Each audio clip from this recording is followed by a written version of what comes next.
Superman's mythology is a living document, an ever-changing tapestry in which Justice League is just the most recent thread. It does, however, give a generation of comic book fans a perspective on their Superman which has not really been explored before on the big screen. Grant Morrison, generally accepted as one of the great Superman writers of the last 20 years, was asked at the time about changes to Superman's mythology in Man of Steel and to Iron Man's significant changes in the franchise's third film. His response was worth considering. In Australia, Aboriginal artists, every generation goes in and repaints the cave paintings, and they all tell the same stories over generations. And that's what we do. The human species tells the same stories over and over again.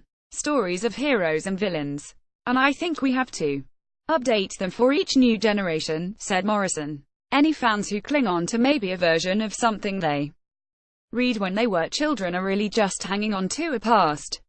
The world's moved on. There's new children. They want their version of it. So I think it's very important to freshen these things up and to update them and to move them forward and to look at them in the context of all the things we're interested in now. For our generation born in the 80s, our version of Superman, the one that most of us connect within the character we think of when someone says Superman, had been gone since around 1999 or so. His history and attitude quietly changed until he was nearly unrecognizable in some respects, in order to appeal to a different demographic. The version that replaced him vanished in 2011 when they rebooted the whole publishing line. Our version, in turn, sprang to life in 1986 after the previous one was deemed too quaint for his own good, and while the pre-crisis on Infinite Earths Superman informed the 20 million 2011 more significantly than the 19,861,999 version, those influences did not completely disappear when a recognizably 90s-inspired Superman returned to the comics in 2015's Superman Lois and Clark.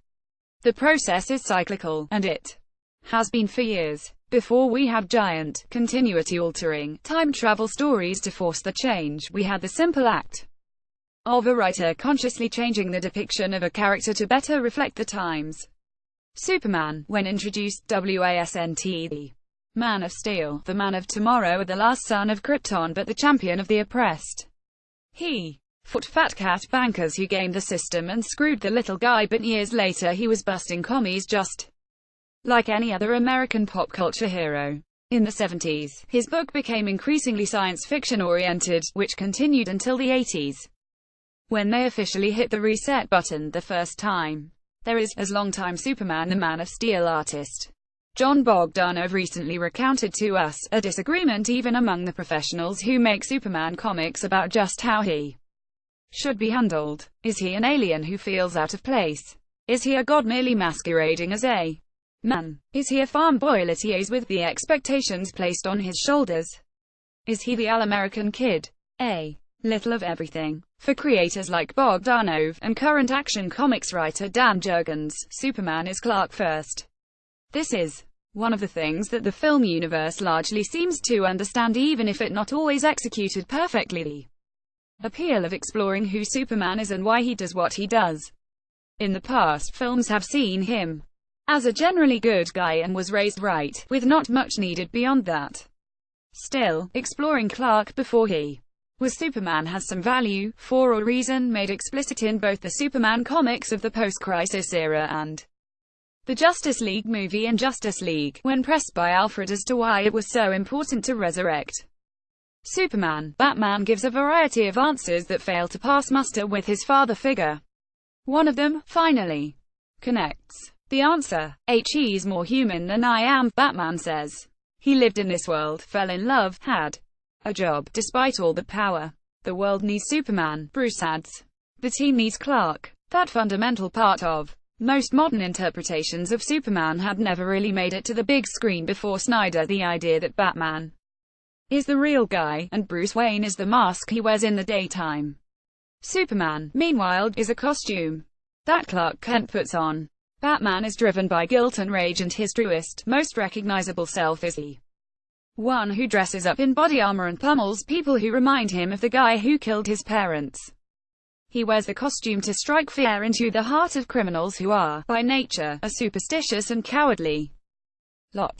Superman, on the other hand, just does what he does because it's the right thing to do, and he can. Superman wears a costume to protect Clark Kent's loved ones, and to give himself a chance at a normal life in the off-horse. Clark is who he is, and Clark is a hero in his own right. He's an award-winning investigative journalist, and when HES occasionally found himself without powers, that HASNT stopped him putting himself in harm's way. For our story, dressing as Superman, and not wearing a mask, is a calculated move.